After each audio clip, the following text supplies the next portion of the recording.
안녕하세요, 슈퍼로더입니다. 오늘 전해드릴 이야기는 핸드폰 관련된 소식은 아니고요. 제가 다른 IT 유튜버분들과 어떤 차별성이 있는지에 대해서 좀 곰곰이 생각해보니까 신제품에 대한 정확한 소식을 알려드리는 것도 있긴 한데 실질적으로 삼성전자 내부에서 일어나는 일들에 대해서 아무도 모르시기 때문에 이 소식을 좀 재미있게 안내를 해드리면 어떨까라는 생각을 좀 했어요. 그래서 오늘은 그 첫 번째 이야기로 여기 보이시는 이분에 대해서 말씀드리려고 하는데요. 작년 하반기 갤럭시의 5개의 제품이 출시되고 2021년도에 출시 예정인 갤럭시 S21의 스펙이 공개된 다음에 수많은 댓글에 현재 삼성전자 무선사업부의 사장으로 계신 노태무 사장을 약간 비하하는 발언들이 좀 있었는데요. 그때마다 거론된 인물입니다. 현재 삼성전자의 IM 부문장으로 재직하고 계시면서 전 무선사업부 사장으로 계신 고동진 사장님에 대한 이야기를 간단하게 좀 해보려고 하는데요. 뭐 단순하게 양력만 말씀드리면 너무 재미가 없겠죠. 그래서 제가 그분과 1대1로 면담을 하면서 느꼈던 재미난 에피소드가 있기에 여러분께 같이 공유해드리려고 하는데요. 그 소식이 궁금하시면 구독과 좋아요 꼭 부탁드리고요. 그럼 인간 고동진에 대한 이야기 지금부터 시작하겠습니다.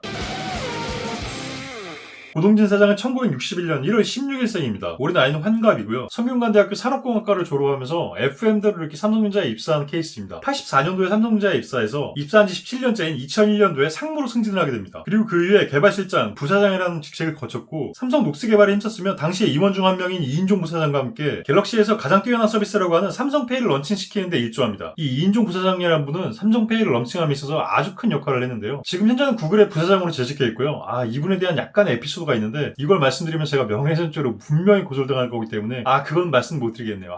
입이 근질근질한데. 자, 그리고 2015년 12월에 갤럭시 S 시리즈를 처음으로 만든 신종규 사장의 뒤를 이어서 무선사업부 사장으로 취임을 합니다. 그리고 바로 다음해인 2016년 갤럭시 S7 언팩 행사에 처음으로 우리에게 모습을 드러내게 됩니다. 땡큐. 당시에 했던 인터뷰를 빌어서 좀 말씀드리면 역시 소프트웨어 개발 출신답게 무선사업부 경영의 목표 중 하나가 소프트웨어와 하드웨어의 조화였다고 합니다. 그가 사장으로 취임하고 나서 처음으로 발표한 작품은 바로 그에게 최고의 커리어를 선사할 뻔했던 바로 갤럭시 노트 7입니다. 이 노트 7이 출시됐을 당시에 여러분께서는 아시겠지만 세계 최초로 홍채 인식을 탑재한 핸드폰이고 디자인과 그립감 면에서 굉장히 탁월했습니다. 그래서 출시 2주 만에 100만 대를 판매하는 엄청난 기록을 세웠는데요. 그래서 언론에서는 이 흐름대로라면 1800만 대 정도 팔 수 있다고 막 언론에서 떠들고 그랬어요. 그 인기 정말 상당했죠. 근데 얼마 안 있어서 정말 안타까운 소식이 들려왔죠. 배터리가 폭발했다는 글이 인터넷에 올라옵니다. 최신 스마트폰 갤럭시 노트 7 공급을 일시 중단했습니다. 핸드폰을 출시하고 20일 만인가 이 노트 7이 폭발했다는 이야기가 펌프를 통해서 제보됩니다. 그리고 한국뿐 아니라 전 세계에서 폭발하는 사건이 발생하고 그때 정말 회사 분위기 정말 완전 장난 아니었는데요. 우리나라뿐 아니라 세계 유명한 항공사에서 항공인의 소집 불가라는 명령까지 내려진 상태이기 때문에 분위기가 정말 안 좋았어요. 그래서 사람들은 과연 삼성전자에서 어떻게 대처할 거에 대해서 굉장히 궁금했었는데요. 당시에 고동진 사장은 모든 책임을 떠안고 출시 후 2달 만에 단종을 결정하고 전량 회수한 다음에 100% 환불하는 그런 전략을 펼쳤죠. 정말 쉽지 않은 선택이었을 겁니다. 왜냐면 그 당시 때 이 결정으로 인해서 삼성전자가 대략 한 7조 원 정도 손해를 봤거든요. 그러면서까지 삼성전자의 브랜드 이미지를 유지하는데 정말 노력을 많이 했습니다. 삼성전자에서는 당시에 원인 파악하려고 굉장히 노력을 많이 했었는데 배터리 설계는 외부에서 했었지만 배터리 테스트 관련된 부서가 굉장히 침울한 분위기였고 결론적으로 그 부서를 맡고 있던 임원은 집에 가시는 상황이 발생했었죠. 자, 그래서 저희는 그때 내부뿐 아니라 외부에서도 고동진 사장이 잘리는 게 아닌가 이런 이야기들이 굉장히 많았어요. 그런데 그 후로 사장단 회의가 열렸고 다행히도 사장직을 역임하게 되었습니다. 그럼 과연 고동진 사장이 무선사업부의 사장으로 취임하면서 어떤 행보를 걸었기에 그분을 다시 모시고 싶다는 얘기를 할까요? 물론 당시에 하드웨어 개발실장으로 노태문 부사장이 있었지만 소프트웨어적인 것도 굉장히 신경을 많이 썼지만 아까 말씀드렸던 소프트웨어와 하드웨어의 조화를 굉장히 이루고 싶어 했기 때문에 처음으로 했던 건 디스플레이의 배열을 굉장히 신경 쓰기 시작했고요. 인피니티 O 디스플레이를 적용시켰고 그리고 최초로 초음파 지문 인식 센서 그리고 최초의 폴더블 스마트폰인 갤럭시 폴드와 갤럭시 플립을 출시했습니다. 물론 노트북으로는 갤럭시 북 시리즈가 있죠. 그럼 소프트웨어적인 거는 어떤 부분이 있냐면 가장 두드러진 건 바로 빅스비죠. 굿락, 갤럭시 랩스 등 사용자 입장에서 굉장히 편리한 소프트웨어들을 같이 출시했습니다. 이것만 봐도 이 사람은 하드웨어의 디자인이나 알맞은 소프트웨어 개발을 통해서 사용자에게 굉장한 편의성을 제공하는 사람이라는 걸 알 수 있겠죠. 근데 이분이 삼성전자 외부뿐 아니라 내부에서도 굉장히 인기가 많았는데요. 그 이유는 여러 가지 정책들을 펼쳤습니다. 그 정책 중에 하나가 바로 타운홀 미팅이라는 건데요. 갤럭시 하반기 과제가 끝나고 나면 R5 모바일로 해서 참석이 가능한 임직원들을 다 모아놓은 상태에서 올해 무선사업부의 로드맵은 이랬는데 우리가 이 정도까지 지켜왔다. 여러분 너무 고생 많으셨다라고 이야기해주면서 질의응답 시간을 가지면서 정말 수많은 임직원들과 유대관계를 형성할 수 있는 그런 시스템을 도입한 최초의 CEO였습니다. 그러니까 임직원들 입장에서는 굉장히 당황하기 힘들고 뵙기도 힘든 분인데 정기적으로 이렇게 볼 수 있으니까 얼마나 편하겠어요. 그리고 그분의 첫 번째 타운홀 미팅에서 어떤 임직원이 이런 질문을 했어요. 굉장히 많이 바쁘시고 그런데 건강을 챙기셔라 그랬더니 갑자기 그 자리에서 자켓을 벗으시더니 팔굽혀펴기 50개를 하시더라고요. 그걸 보고 저희 직원들 다 박수치고 정말 깜짝 놀랐거든요. 그만큼 실천하시는 분이었어요. 그러니까 그분을 누가 싫어하겠어요. 자, 그리고 신입사원들과의 대화라고 해서 주기적으로 입사한 신입사원들과 점심을 같이 먹는 그런 행사도 했었고요. 내부와의 소통뿐 아니라 삼성 멤버스를 통해서 소비자와의 소통도 꾸준히 이어나갔죠. 이분이 어느 정도로 임직원을 생각하고 추진력이 있으신 분이냐면 일전에 제가 어떤 영상에서 말씀드린 적도 있지만 저희 임직원들끼리만 이용하는 이제 커뮤니티가 있어요. 이 커뮤니티 게시판에 어떤 임직원께서 자기가 여름 휴가를 가는데 핸드폰을 바다에 빠뜨려서 그래서 사진이 다 날아가는데 정말 어떻게 하면 좋을까요? 라는 글을 남겼어요. 근데 그리고 나서 1시간 정도 뒤인가 고동이사장께서 직접 거기에 댓글을 다십니다. 제가 이걸 해결해드리기 위해서 노력하겠습니다 하면서 그 댓글을 통해서 각 부서에 있는 임원들을 호출합니다. 과연 이게 결론이 어떻게 날지에 대해서 굉장히 궁금해하던 찰나에 몇 시간 뒤인가 그 글쓴이께서 댓글을 다셨어요. 사장님 덕분에 가족들과의 추억을 지킬 수 있었습니다. 저희가 정말 작은 회사라서 1대1 소통이 가능한 것도 아닌데 이런 큰 회사의 CEO가 직접 거기 댓글을 달고 그 임직원이 겪고 있을 힘든 상황에 대해서 해결해 주려고 하는 그 모습이 저희 부서 임직원 전체에게 굉장히 감동을 줬죠.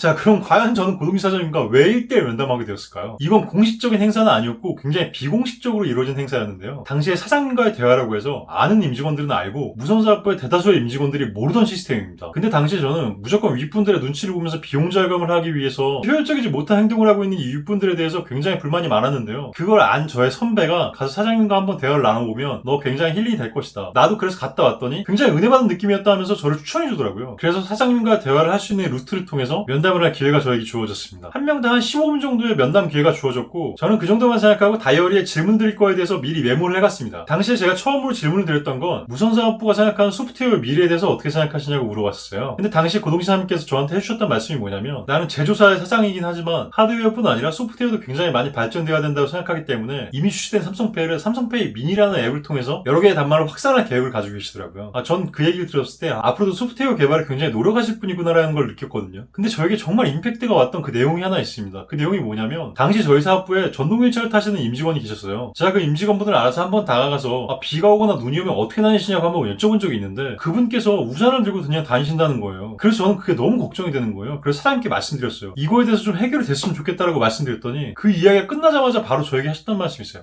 내가 해결해줄게 하시면서 바로 전화기를 드시더라고요. 그래서 관련된 임원들께 연락을 하시더니 우리 무선사업부에서 그 두 분만을 위해서 운영할 수는 없지만 수원시에서 운영하는 장애인 전용 택시가 있다. 이 택시를 사업장 내에 있는 알바의 앞까지 들어올 수 있게 허가를 해줘라라는 얘기였어요. 그리고 그 출퇴근할 때 택시 비용을 무선사업부에서 지급하겠다는 내용이었거든요. 와, 저는 정말 이 얘기를 듣고 너무 감동을 받은 게 그 누구도 도움을 줄 수 없는 상황이었는데 정말 그분은 제가 요청드린 말 한마디에 바로 시행을 해주셨어요. 그래서 제가 정말 궁금한 거예요. 과연 이게 시행되고 있나가 너무 궁금해서 혹시 요즘에 출퇴근하는데 힘들지 않냐고 여쭤봤더니 그 택시가 건물 앞까지 들어온다고 하더라고요. 지금 이 얘기를 하면서도 그때의 감동이 다시 되살아나네요. 사장님께서 그러시더라고요. 너는 굉장히 운이 좋다. 남들은 15분만 하는데 내가 지금 뒤에 스케줄이 없기 때문에 너는 지금 45분째 나와 대화하고 있다. 굉장히 비싼 값을 지불해야 된다고 하면서 농담을 하셨어요. 그래서 제가 그때 저한테 시간 내주신 게 너무 감사해서 타운홀 미팅에서 팔굽혀펴기 50개를 하신 게 너무 기억이 생생해서 운동하실 때 사용하시라고 이렇게 아대를 제가 선물했었거든요. 그러면서 저한테 그 당시 때 선물해 주셨던 게 있는데요. 너 이거 굉장히 좋아할 것 같다 하면서 저한테 이걸 선물해 주셔서 제가 아직도 간직하고 있습니다. 그리고 이분은 단순한 CEO가 아니고 자기 소신이 굉장히 뚜렷하기 때문에 누구의 눈치도 보지 않고 그걸 겉으로 드러내고 추진하는 스타일인데요. 사장으로 취임하신 지 2년이 안 됐을 때 엄청난 사건이 발생하죠. 때는 2017년 10월 30일 과학기술정보통신부 국감에서 발생합니다. 당시에 과기정 국감에는 여러 명의 증인들이 출석했는데요. 그 명단을 보면 이혜진 네이버 창립자, 황창규 KT 회장, 권영수 유플러스 부회장, 리차드 윤 애플 코리아 대표, 존리 구글 코리아 대표, 그리고 삼성전자의 고동희 사장이 증인으로 출석하게 됩니다. 원래 이날의 국감은 오전 10시 10분에 시작할 예정이었으나 국회의원들의 말도 안 되는 힘겨루기 때문에 한 11시 반쯤 시작했어요. 그리고 국회의원들은 돌아가면서 증인들한테 질문을 했고 무려 밤 11시 50분까지 시행이 된 겁니다. 그러니까 거의 한 12시간 정도 국감이 진행되는데 국회의원들이야 본인이 떠들면 상관없지만 증인들은 얼마나 지루하겠어요. 그래서 이때 찍힌 고동희 사장의 사진을 보면 표정이 그렇게 썩 좋지가 않아요. 그래서 밤 11시 55분쯤 됐을 때 국감을 진행하고 있던 위원장이 국감 자리에 있던 국회의원들을 포함해서 증인들께 물어봅니다. 자정이 넘더라도 감사를 계속 진행하는 데 대해서 위원님들 이의가 있으시죠? 장관을 비롯한 기관 증인 그리고 일반 증인들께서도 양해해 주시겠습니까? 이렇게 질문을 했는데 그 어떤 국회의원이나 그 어떤 증인도 아무런 대답 없이 가만히 있었습니다. 근데 사건이 이때 발생하죠. 계속돼서 불편한 표정으로 있던 고동희 사장이 한마디 하게 됩니다. 끝나기로 한 거는